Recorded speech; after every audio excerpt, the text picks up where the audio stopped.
We now join this program already in progress. Welcome back to the NTN Ultimate Bearing Experience 250 here at Sunset Speedway, race number 1 on the 2023 NASCAR Pinty Series calendar. And there you see the 20 of Trayton Lapcevich, your leader, working through the thick of lap traffic with Daniel Bois on the outside, Thomas Neveu in the 24 on the inside.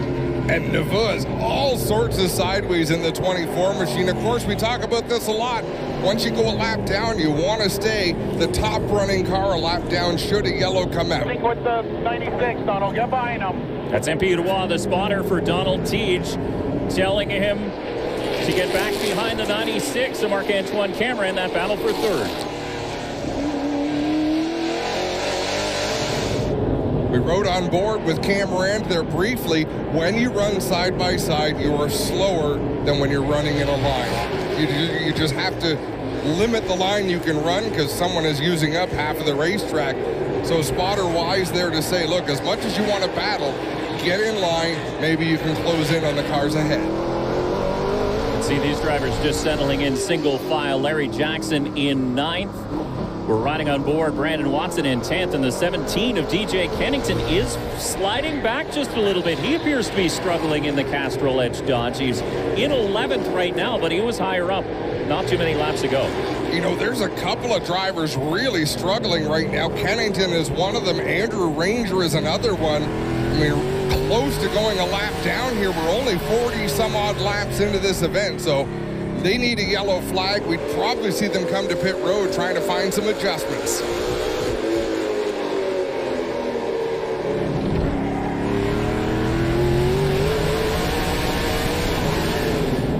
It is so close, and you just want to take advantage of any possible miscue as Alex Tagliani in that NTN Quick Chevy moves to the inside of the Napa Dodge of Kevin Lacroix, and they'll go side by side. But again, there you go. It's what you've been talking about this entire race, is that Lacroix is able to use that momentum up on the outside. They're battling for the 6th spot, but as they race there, you see Kyle Steckley driving away in 5th, and Kevin Lacroix, he's not closing the door once he clears Tagliani. I think he likes it up there in the high groove with that 74 machine. Possibly planning for a little bit later in the race when that bottom lane starts to jam up. If he's working in the outside groove, that gives him essentially a clear track. It's very hard, and we're seeing that with Tagliani. He can get his nose to the inside of the 74, but having to pinch the car down, it's hard to get back to the throttle without the back end wanting to come around. And now Tagliani has to worry about LP Dumoulin behind him, so he's got to be a little bit defensive. And what's great about this facility, it is a third of a mile, and it's very tight as you see some close action there. The number 23 to the outside as the 80 of Donald Teach moves down low. So Teach on the lead lap, and the 23 of Brandon McFarlane from Newfoundland holding down that high lane, trying to hold his groove so the faster cars can move along down low. You can see how tempting it is for Tagliani. He's better off staying behind Lacroix. It saves brakes, it saves tires, being able to use more racetrack. But he's a racer. He thinks he's faster than the 74. He wants to get around as the field works to the outside of Brandon McFarlane in the 23 machine. Yeah, Tagliani and Lacroix working 3 wide around McFarlane. And McFarlane with an interesting sponsor this year, of course, hauling all the way from Newfoundland. You have the ferry ride in between, so why not pick up the ferry company as a sponsor in Oceanics on that 23. Very cool partnership there as we see Donald Teach all day long. There's been smoke coming off the left front quite often when he brakes to go into the corner, so I think he's locking up that left front, but it has to be a distraction for everybody around him.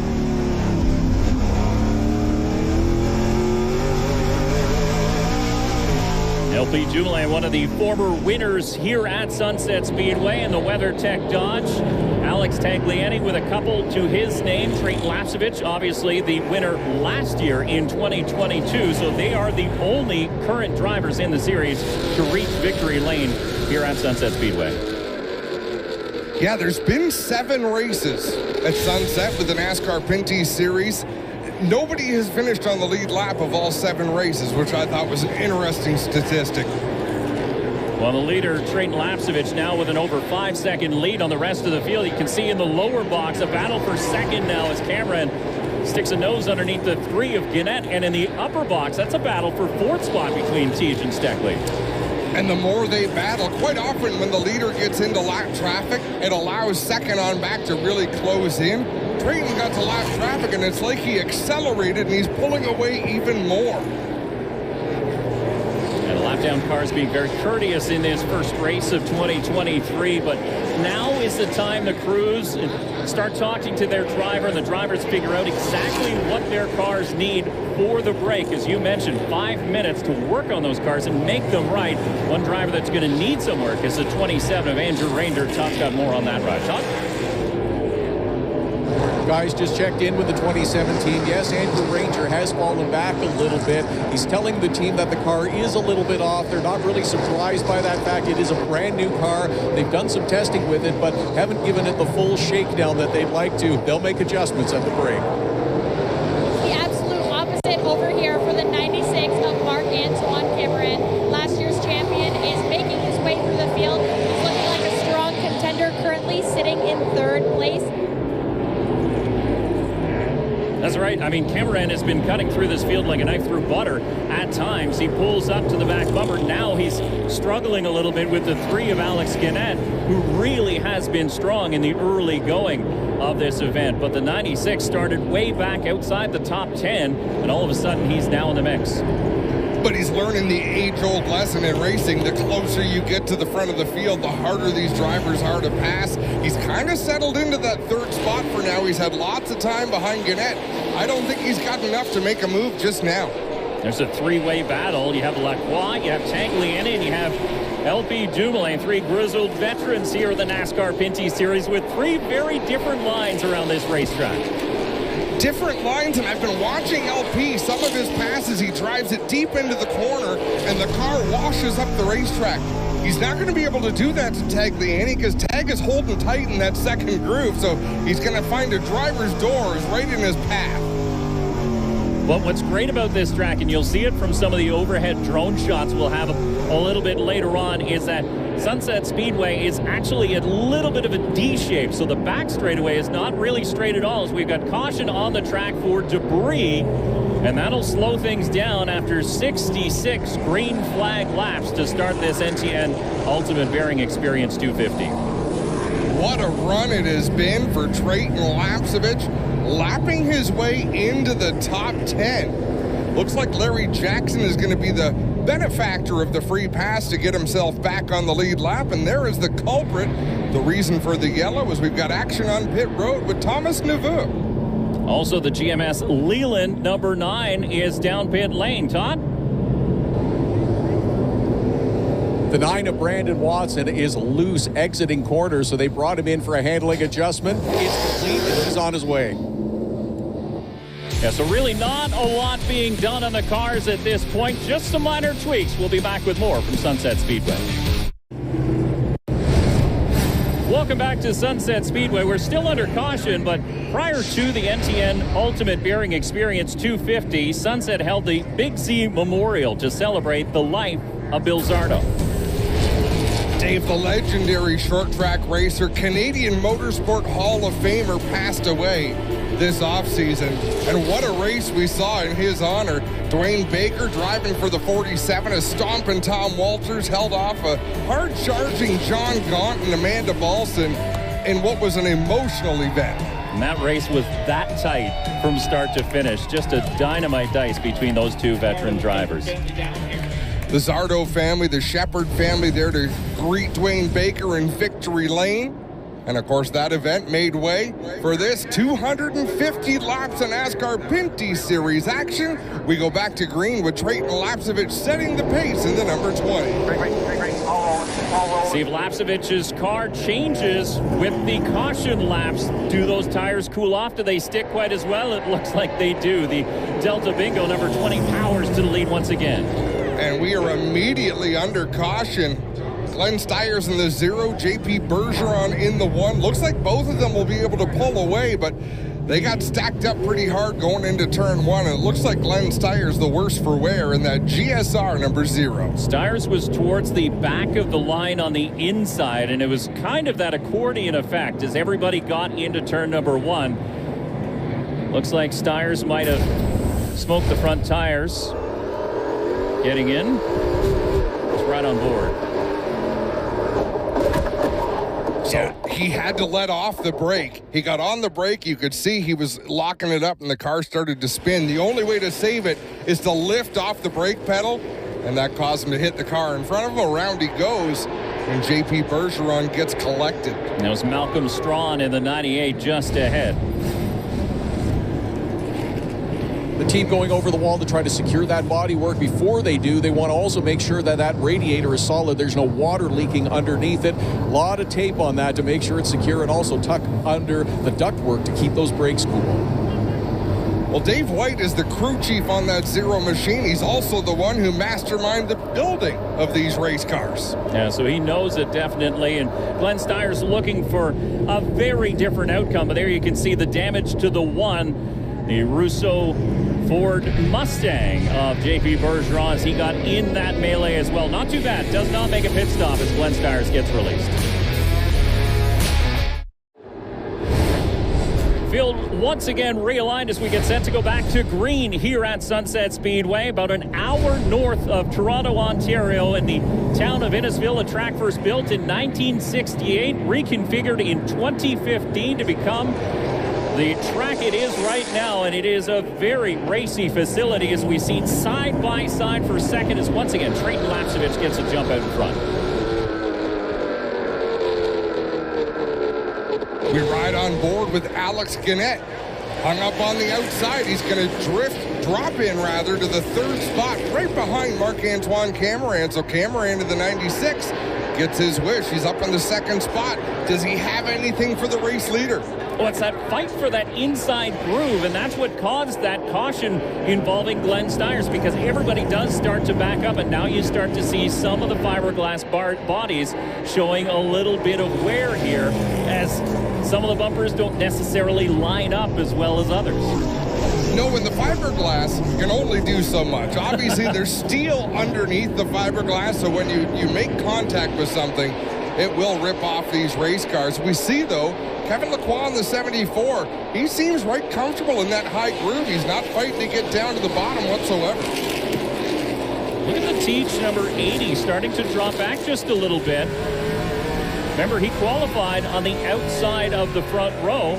He had some troubles in practice. He only practiced 10th quickest, so it was a little bit of a surprise to see him up as far as he was in that one-lap qualifying effort. But Teach now sliding back just a little bit. So a bit of room. Just go up just a little as you get to the flag stand. Just a little. So you can hear him getting a little bit of coaching from MP Roy, his spotter, telling him where he should maybe move to gain a little bit of speed.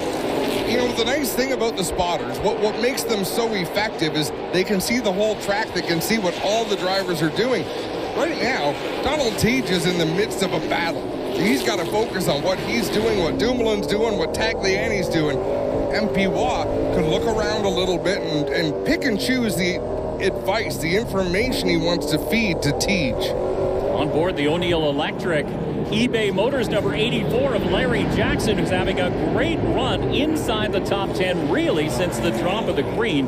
Gained a couple spots from his initial start, and now he's in this mix amongst all the other cars. Well, he went a lap down fairly early. He got the free pass back to the lead lap. So now he can hope. He's only got to hang in there for 25, 27 laps to get to the halfway mark. That's what all of the drivers deep in the top 10 are hoping. Goodness gracious, I hope the 20 car doesn't catch us, because he is fast. Yeah, you can see on the ticker at the top of your screen how many drivers are 1 lap, 2 laps down at this point. That is just how dominant the FBM number 20 of Trayton Lapsevich is. And that's why we haven't really seen a lot of him, because we're watching the great dices through the field as Lapsevich just sets still and runs away. And this battle has been ongoing lap after lap.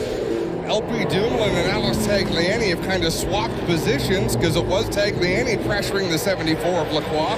Now it's Dumoulin doing that, but they're still right out there running completely different lines on the racetrack. This is a battle for position, 2 laps down. Both the 31 Daniel Blanc and the 27 of Andrew Ranger. It's a battle for 12th position on the racetrack. Daniel Blanc and that race team, they're just trying to develop an oval track program. They're really looking forward to next week when we go to Canadian Tire Motorsport Park. That's where he'll be able to shine, but great to see them out here on an oval track getting things together. Would love to see them full-time in the series. Yeah, with support from Sierra Excavating, Bolton GM on that car here today as well, so getting a little bit of local support to boost their efforts here at Sunset Speedway. Kevin Lacroix, I mean, we've never seen anyone run this high on the racetrack. It looks like he's going to stop in the beer garden in turn 3. But it is a progressive banking, so it does get a little bit steeper the further up you get in 1 and 2 and in 3 and 4, so he makes it work. And to your point, by the time you get to the exit of the turn, he's coming down the hill, down the banking, so maybe there's some speed to be found there. He's still holding off LP Dumoulin, the 47, but my goodness, he is way up there. Further to your point, it is a good party in the beer garden here in turn number 3 at Sunset Speedway. They're having a great time down there. But it's really interesting to see the two very drastically different lines, and they equal out to almost the same speed as Dumoulin hugs the inside. Lacroix way up high. 1 and 2 isn't as drastic. In 3 and 4, you could drive 3 cars wide between Dumoulin and Kevin Lacroix. It is just wild as a little bit of smoke coming off the Steyer's number 0 as Trayton Lapsevich is picking him up and laying him down.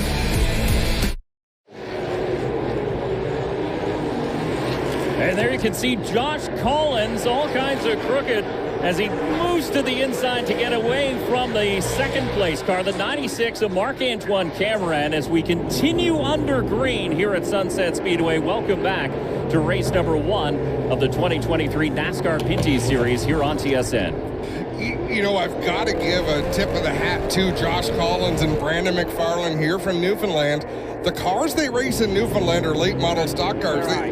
They turn better, they slow down better than a NASCAR Pinty Series car. It is a huge adjustment to get used to how these cars drive. And so far they've done a good job. I don't want to say they're staying out of the way because it's not what they're here for, but they're turning the laps. They're getting the seat time. Still there, door, quarter, bumper, still there, clear high, clear and further high. To that, I was watching them in practice, and what they would do is fall behind somebody with lots of experience at this track, somebody like a Trayton Lapsevich, like a Brandon Watson, just to pick up on their lines a little bit, find out where they're better, and it's all part of the learning process. Well, and you watch what they do behind the wheel. Typically, they drive the cars too far into the corner because they're used to a late model that slows down better. Well, with these heavy cars, it gets progressively worse as you continue to do that. So they're doing a good job figuring out where those braking points are. And as we get to the halfway break, they'll continue to adjust on those race cars and maybe make them a little more pleasant to drive. We'll find out how much patience the 22 of Kyle Steckley has as he moves to the inside of Collins and now tags on to the back bumper, the 24 of Thomas Neveu.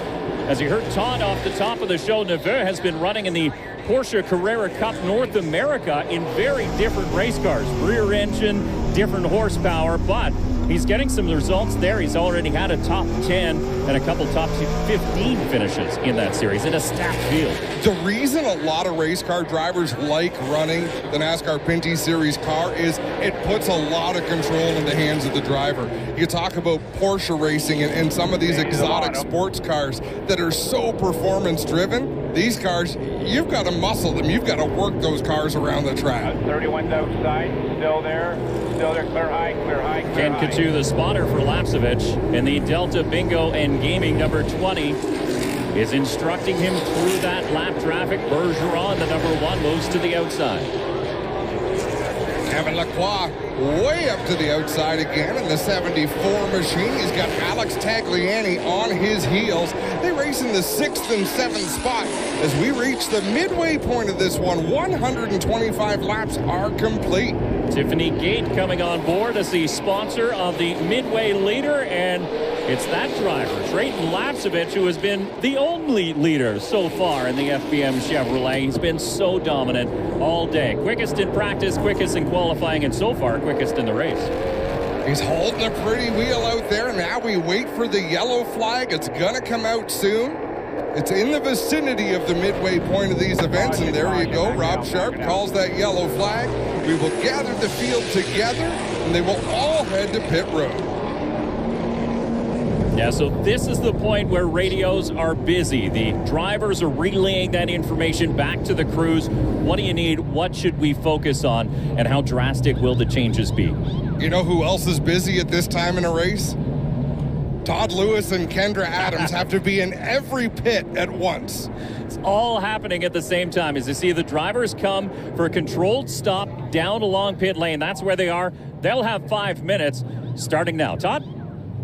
As you can imagine, no changes to the 20 car after a dominating performance in the first half. Checking with team owner Scott Steckley, this team has been so well prepared to start this season. They've made some minor changes to all of their cars, the 20, the 22, and the 18, but they are well prepared and they are good. One of the areas Trayton told me earlier that they were focused on is the right rear. Over here in the 3 pit, you can see they're looking for a little bit more speed, going from 3rd place right now, looking for a couple more spots. They're going to give the driver, Alex Gannett, some water, slight chassis adjustment, and they're going to go up on the Panhard bar. Defending series champion Marc-Antoine Cameron currently running 2nd. A strong run as well. Just some minor adjustments. They want a little more drive through the corner and drive off, but Marc-Antoine Cameron very happy with the car. Cameron enjoys the view from pit stall number 1, designated by your owner's points as the defending champion. He's got the best view in the house.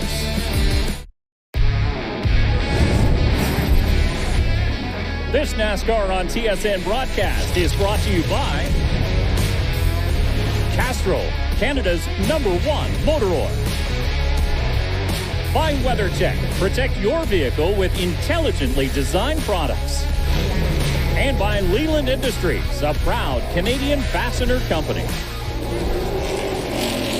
This is going to be a lot of fun, Dave. As we go back to green, the 3rd restart of the day. Let's turn it up.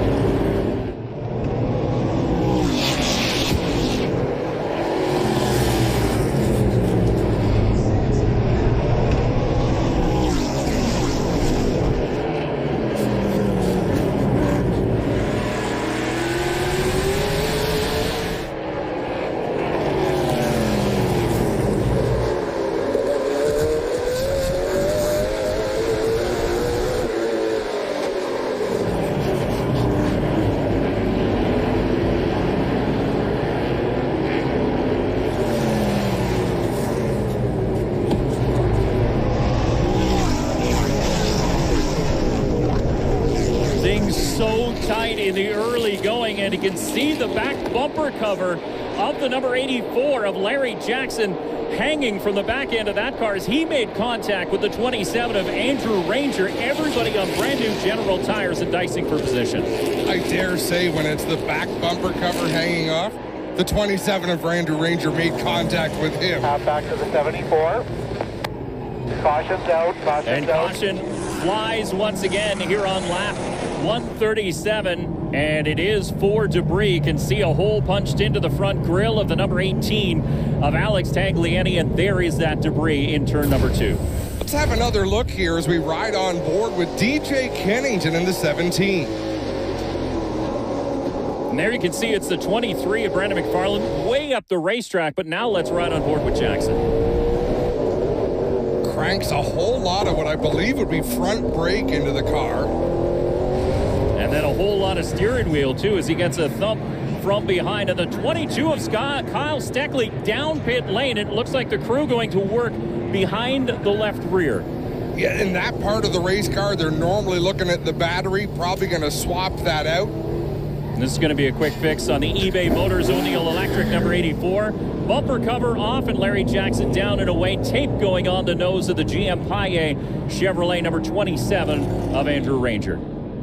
And as he sits on pit lane, Andrew Ranger is actually passed Jason Hathaway for the 3rd most laps completed in series history earlier on in this race.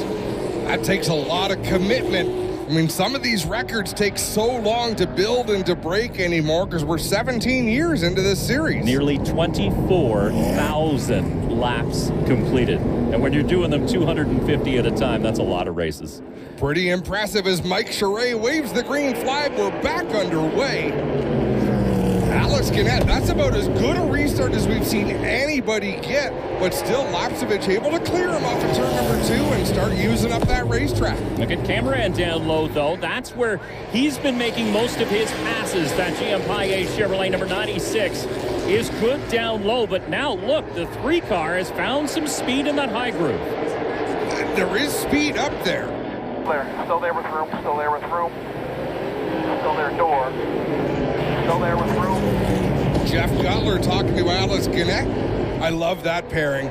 You know, a veteran spotter. He's won a lot of races.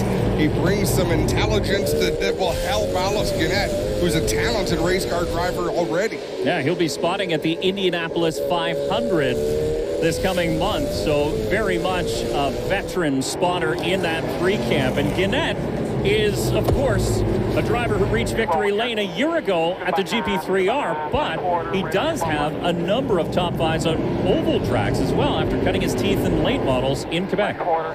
Go by quarter. You know, if you asked me, I would say Alex Guinnett is a short track racer who's pretty good on a road course. The fact that he won GP3R last year kind of changes that, doesn't it? Yeah, it really does, but he has more experience in his pit box as Jason Hathaway is his crew chief for 2023. So we talk about the veteran spotter, we talk now about a veteran crew chief. So that team is stacking for a championship run here in 2023.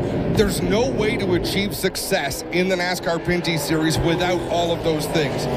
Without crew chief, a good team owner, a good spotter, a good driver. You can't be short in any of those areas. And new backing with Assa Abloy and a solid sponsorship partnership that's going to carry them right through 2023. Alex Tagliani applying the pressure to Guinnett. They've fallen off the back bumper of Cameron just a little bit, maybe a car length and a half, but that's got to feel good if you're Marc-Antoine Cameron to not have to mirror drive so much. Tagliani, a 2-time winner here at Sunset Speedway, was second quickest in practice earlier on this afternoon, just 0.2 of a second behind his teammate, Trayton Lapsevich. Alex Tagliani did something today in practice that he does not do. He pulled off before it was over and they parked the car. Like, they use every minute of practice. They're always adjusting, always tinkering. They were satisfied with the 18 car, put it away. Man, the 74 of Lacroix and the 47 of Dumoulin are going to see each other in their dreams tonight. They have been around each other every single lap of this race. Well, remember, in the first half of this race, Kevin Lacroix was using the outside groove to his advantage. Now the roles are reversed. He's running down low in that Napa 74. The WeatherTech 47 is up high with Donald Teague right behind them. Not pushing the issue right now. But we're into the second half of the race. You see a little bit of fiberglass hanging off the back of the 74 as the intensity is starting to pick up. So you have Donald Teague in the Teague group number 80 starting to push a little bit harder on the inside. What our races do, and they have for 17 years now, there's generally a section of the race in the middle of these oval track races that go with long green flag stretches. These drivers know that. You can't let the leader get too far away because it could be a long time under green. You could wind up going a lap down, Dave.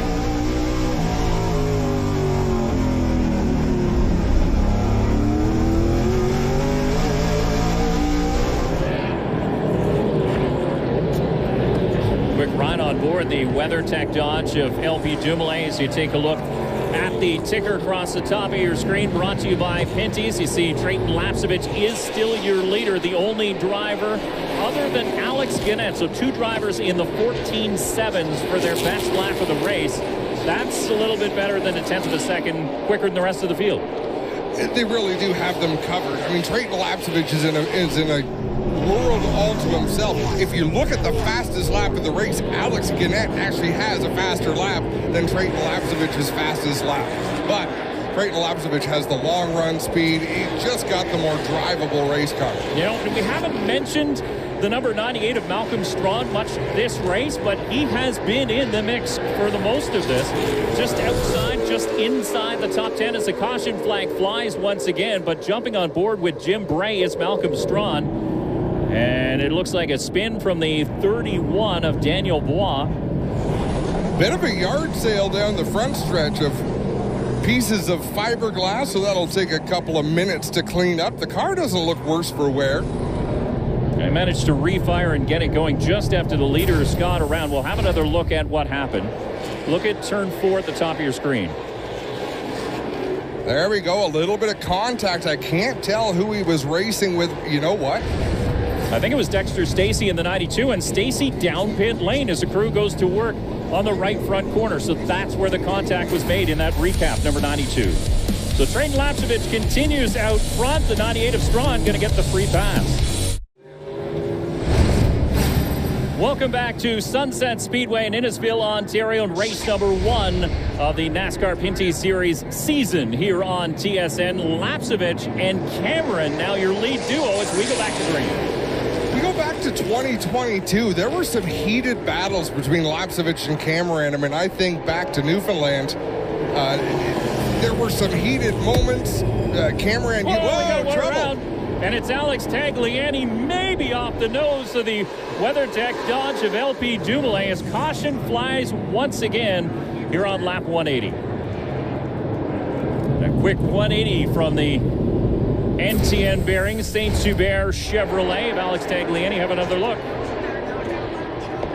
I think the message didn't get to Tagliani that LP Dumoulin was up to his left rear. He's following Alice Gannett to the bottom line of the racetrack, but Dumoulin was already there, so he kind of had to stay up the track. Let's have a look from LP Dumoulin.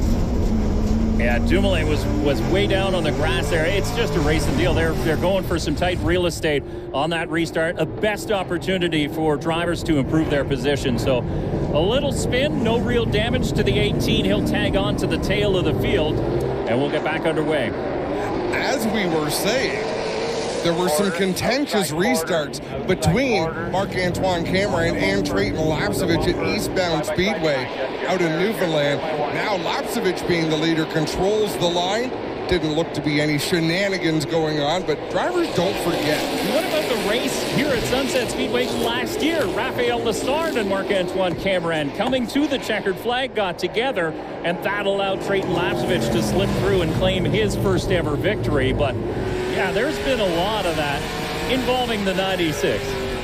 He is super aggressive. You know, you just can't take that out of him, and I don't think he would want to. As he applies the pressure to Kevin Lacroix, he's actually ripped the left rear corner of the bumper loose on Lacroix's 74. And we should mention, too, that Trayton Lapcevich in the 20 does have the option of choosing the high lane or the low lane as the race leader. Where do you want to start? And he's been choosing the inside every single time. Traditional short track knowledge will say always choose the inside. We've learned that's not the case, but here for Trayton Lapcevich, that's what he's chosen for each of these restarts, and so far it's working pretty well. And everybody played so nice for the first 125 laps of this event, and now you can see how close they're getting. Well, and with this rash of yellows, a lot more drivers are back on the lead lap. Drivers like Dexter Stacey in the 92. He's all the way up to the 8th spot, battling with DJ Kennington. Malcolm Strawn in the Curb Records number 98 is sitting in 11th position. Again, a surprisingly good run on an oval for someone who normally drives on road courses. He does have a few starts in the NASCAR Pinty Series on ovals, but this is a very good showing for that team. How about Kevin Lacroix working the outside lane, trying to make a move on Cameron? That was the driver, Cameron, who was doing nothing but moving forward earlier in this race, and right now he's doing all he can to keep the 74 of Lacroix behind him. Now, you shouldn't count out that Napa Canada number 74 of Kevin Lacroix, veteran, normally seen at the top of the point standings at year's end, has yet to break through and claim a championship. But with somebody like Don Thompson Jr. in his corner, you know it's just a matter of time. Yeah, they've assembled an amazing team. Sylvain Lacroix put together the pieces that they needed to give Kevin everything he needs to go and fight for that title. So he's in the mix just about every year, Dave. Well, sitting fourth right now as the caution flag flies once again, so that's going to bunch the field, and it's the 0 of Glenn Stiers off of turn number 2. You can see the smoke from the General Tires as he lit it up to keep it off the inside wall, and he'll watch the field go by. Yeah, patiently waiting for the field to pass him by there as we ride on board. Contact. Yep. Might have been the 9 of Brandon Watson, who is he the free pass driver? Yes, he is. What a coincidence. Oh, interesting. So Watson will get put back on the lead lap. But in the offseason, lots of Canadian content happening at the NASCAR Hall of Fame in Charlotte, North Carolina. Recently, NASCAR asked for a Pinty Series car to be in the hall to showcase the series. And the number 47 WeatherTech Dodge of LP Dumoulin was placed in the Hall of Fame. Also, the Wheel and Engineering Wall of Champions received a new member. The number 96 Mark Inch 1 Cameron recognized as the 2022 Pinty's Series champion. Pretty big honor. That's a tough championship to win, Dave. You got to be good on a lot of different types of racetrack. And the competition is fierce. You mentioned it off the top. No one in 17 years has managed to repeat as champion in the NASCAR Pinty Series. That's how tight the competition is. It's one of the more interesting facts in the series as we watch a couple different ways to restart. Kevin Lacroix left a big gap to Alice Gunnett, closed that gap as they approach the green. Then you've got Cameron all but pushing Creighton Lapcevich towards the restart zone. Lapcevich brought them in very, very slowly, and you could see it was the 96 of Marc-Antoine Cameron giving him a few bumps in the back bumper to get going early as the 3 steps out. Maybe some help from the 74 of Lacroix. They were almost 3 wide there, kind of the way they were staggered. Teague was on the bottom, Lacroix in the middle, Alice Gunnett up high. They were never completely side by side, but they had to respect the real estate of their competitors there. Top 3 now single file, and watch how this group will be able to extend that lead over the 2 cars battling side by side for 4th and 5th as that battle starts to sort itself out. It's Teague down low and Lacroix high. They're back 1. Rolls to a half in the end. He's going to pail it in here on the bumper. Clear, clear, clear. So Cameron, the consensus from what we're hearing over the radios is Cameron feels he's got every bit as much speed as Creighton Lapcevich. He's just been caught up in these battles. So now with some open racetrack, less than 50 laps to go, it's time to show it. Well, you hear, oh, and there's a bump on the number 47. It was DJ Kennington giving you a little "how are you doing" to LP Dumoulin off of turn number 4. Spinner in turn 1. It's a 24 of Thomas Neveu in the Envirom Ford Mustang, and that will draw the caution yet again. Savvy move by Thomas, being able to keep that car running, not go any more laps down than he was. Let's have another look at this and find out what happened.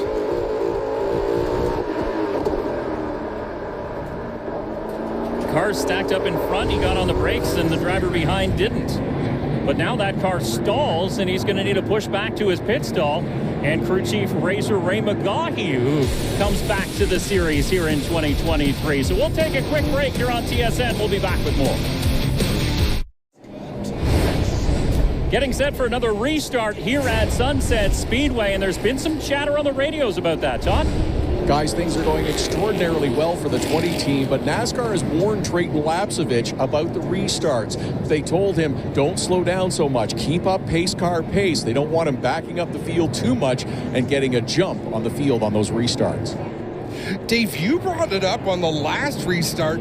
It didn't look like Creighton was setting the pace at all because he was getting pushed to that restart zone. Now everybody else wants to go, but look at how tight they're bunched now through 1 and 2, and Lapcevich is the only car able to get out in front down the back chute. So whatever he's doing is working out for the Delta Bingo and Gaming FPM Chevrolet. 35 laps to go. Kevin Lacroix and Cameron make contact down into turn number 1. LP Dumoulin looks for racing room. Teague looks for racing room.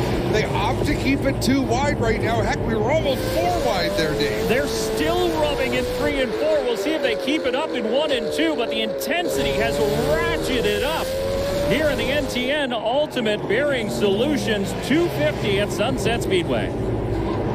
A little earlier on, we saw Alex Tagliani go around with a little bit of support from LP Dumoulin. He's now back to the rear bumper of the 47, but I think if he was going to seek retribution, he already would have. Look at the nose of the number 80 XPN Chevrolet of Donald Teach. It is used up already. Problem for Malcolm Strong, sparks off the right front. It looks like a right front tire going down on that 98 machine. No caution yet. We continue under green. Still Trayton Lapsevich, your leader, by just under a second, and around goes the 18 of Tagliani into the 9 of Brandon Watson. Debris showers the front straightaway, and look at the damage to the NTN Chevy Camaro of Alex Tagliani. A lot of the pretty has been removed off of that 18 machine. Andrew Ranger with the hood sticking way up in the air. Tag going to come directly down to the crew. Car is still running, but you can see it's a lot of body damage as the crew jumps over the wall.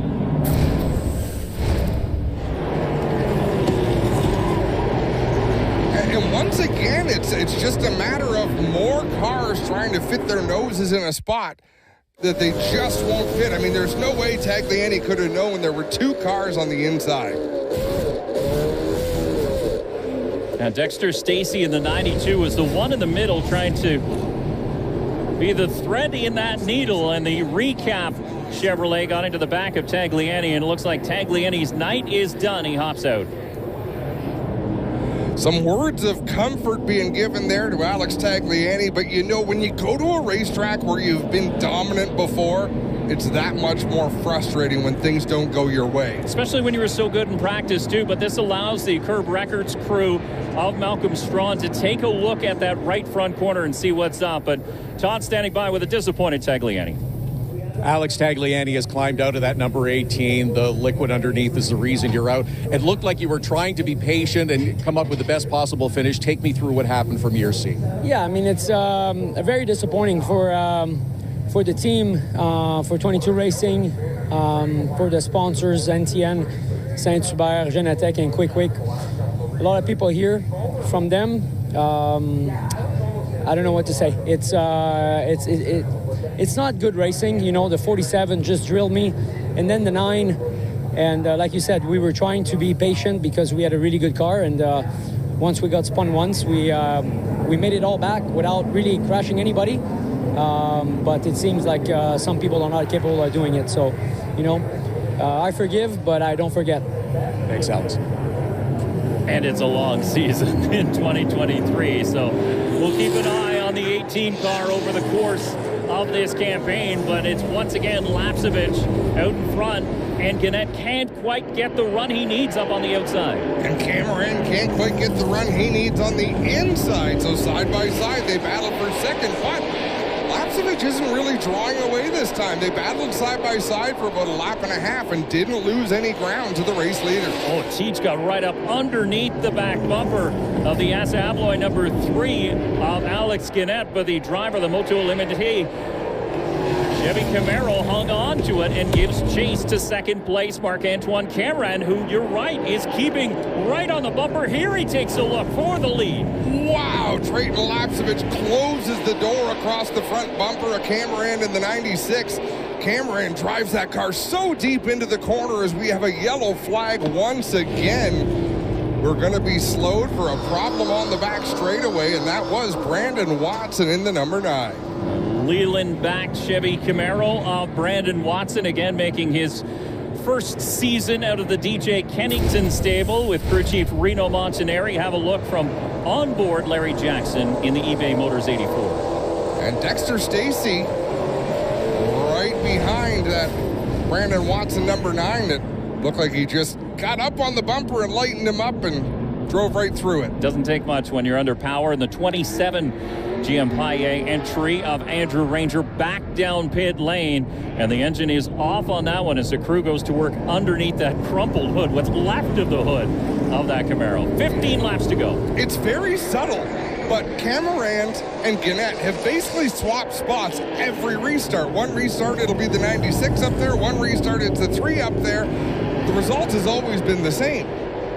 Oh, look at this contact as pieces of fiberglass fly down the back straightaway. Gannett trying to stand his ground down low, and he manages to hold that position going into turn number 1. And they're driving so deep down into the turns, almost making contact with the race leader, Trayton Lapcevich. He's got to be looking in the mirror, realizing I've got to drive this car as deep as I can into the corners just to avoid the two behind me. Cameron has to be careful not to cut down a tire as well. If you rub like that, you run that risk, and a cut down tire this late in the race would absolutely end your run. Look it up on the outside. Again, it's the 74 of Kevin Lacroix. He's been working that line since the drop of the green. Will it pay off now? He might have brushed against the wall down the front straightaway, but he's been practicing all night long up there, so if it's going to pay off, he's got to make it pay off right now. We are 10 laps to go. Single file through the top 5, and that is not what Trayton Lapcevich wanted to see. He wanted to see them battle side by side. He does have a little bit of a gap, about 3 car lengths,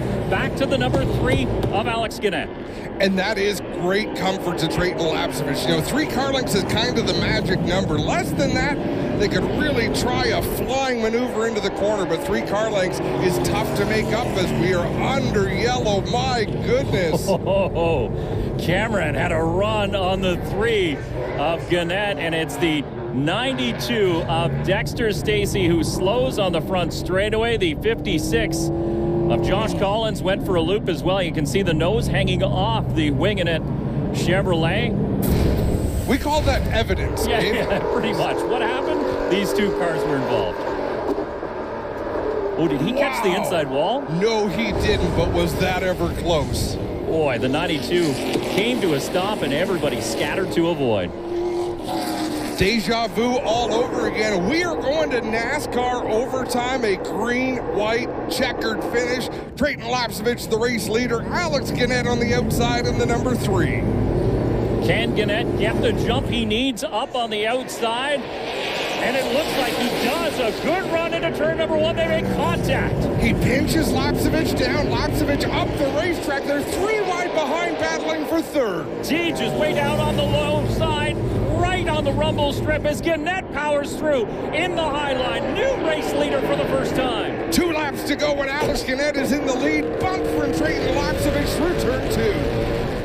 What will Lapcevich do now that he has Kevin Lacroix on the outside? He'll still stick it down low. The 20 has been so dominant. Will he let this race slip through his grasp? He hasn't had to battle like this all night long. Looks to the inside out of 2. Gannett tries to pinch his car down low, but the 20 is there. Lapcevich will lead them off turn number 4 and into victory lane. Nice drive. Gannett hangs on for 2nd. Kevin Lacroix 3rd. Cameron 4th. Oh my goodness. Where did that move come from? Trayton Lapcevich. Bonsai move into turn 3. I don't know if Gannett missed the turn, but Lapcevich didn't matter. He was going to open that door anyhow. Wow, what a job Gannett did to hang on to that 3 and finish 2nd, but catch your breath, folks. We'll take a break and come back and speak with your race winner in victory lane. Race number 1, and we've already had a jaw-dropping finish. Let's head down to victory lane where Todd is standing by. Trayton Lapcevich has got the cap on and that unmistakable smile as he climbs out and gets a shower of confetti and water from his team and a celebration. He had 2 victories last year in the Pinty Series. He's already got his 1st this year. Trayton, you had a great car, dominating car, but you really had to fight for this win at the end. Man, I got to say before anything, this one's for Grandpa Zardo. I know him and Papa Joe are upstairs cheering, so this one's for them. Wow, can't thank this 22 Racing team enough. You know, they gave me a great car all day. The Delta Bingo FBM number 20 car was just so fast. I wasn't losing that one, so. Trayton Lapcevich is your winner here at Sunset Speedway. And what a popular win it was. That crowd erupted as Lapcevich came down the front stretch to the checkered flag. He's been racing here at Sunset Speedway since he was a preteen and visiting victory lane since then as well. So the crowd starts heading for the exit gates. We'll take a look at your finishing order and have a look at some of the drivers we didn't see a lot of. DJ Kennington rebounded for 6th. JP Bergeron, a top 10. Brandon McFarland to come home 11th on the lead lap at the end. Super run for McFarland. Malcolm Strawn in the number 98, a 13th place finish, and of course troubles documented for Glenn Stiers here today in the 0, but a jubilant victory lane continues. There's spotter and driver with a handshake. Let's go down to second place finisher with Kendra. Absolutely insane 250 laps. You were right there the whole time. You made that adjustment about halfway. It really paid off. Tell us about that last lap. Yeah, first off, I want to thank all the Ed Huck racing guys, Asa Abloy, all my sponsors, Moto Limité, DLGL, Fast Eddie, Shoko, all these guys that make it happen. I'm real happy we had a solid run. Last lap was quite a good run for us, but we're so close. These wins are hard to come by, so I gave it all I had there, but Trayton really was the dominant car the whole day. Ton of caution, so I'm happy we stayed up front. And on that last lap, we led one lap. The second to last lap, wish we could have led the last one, but it's all love, man. I'm happy for Trayton. He had a heck of a race car, and he drove a hell of a race, so it was a good one for us. Great run tonight. Thank you. Thank you. Classy commentary by Alex Gannett. And he knew that was not his race to win. He still would have taken it, though, Dave. He would have stolen it here today as we take a look at the Fast Eddie Speedway point standings after round one. It's simple to see. It's the finishing order after the first event. But again, 14 events will dictate who is champion. Let's go down to your third place finisher. Podium finish in race number 1 for Kevin Lacroix. Real battle and a real fight to get there at the end. Well, yeah, it was battling, I would say, harder ahead of me, so I took advantage of that. Maybe I had the fifth fastest car on the track, but getting out there with a third place, it's good. Taking advantage of the hard battle. So seeing a little bit of action in front of me, so a little bumper. So that's nice. That's NASCAR, and I enjoy it also as a watcher and as a racer. So it was a great night. Solid start to the season for Kevin Lacroix. He's quickly becoming my favorite interview. Fifth place car finished third. The NTN Ultimate Bearing Experience 250 has been brought to you by eBay Motors. The right parts at the right prices. Let's ride. By the leader of automotive bearings, NTN BCA. By Delta Bingo and Gaming, the go-to destination for bingo and Las Vegas-style machines. And by General Tire, the official tire of the NASCAR Pinty Series. What a way to start the season. Jam-packed crowd, perfect weather, lots of action on the racetrack, and more than a few hard feelings, Dave. Well, the bodywork guys will be busy this week getting these cars repaired, but the fans will leave with smiles on their faces because it was action-packed from start to those double checkered flags being waved. Next week, we head to the road course CTMP. We're going to see live pit stops and all sorts of action. This copyrighted telecast may not be reproduced, retransmitted, or used in any form without the authorized written consent of NASCAR Broadcasting. NASCAR would like to thank all of our fans for your support, and we hope you enjoyed today's broadcast.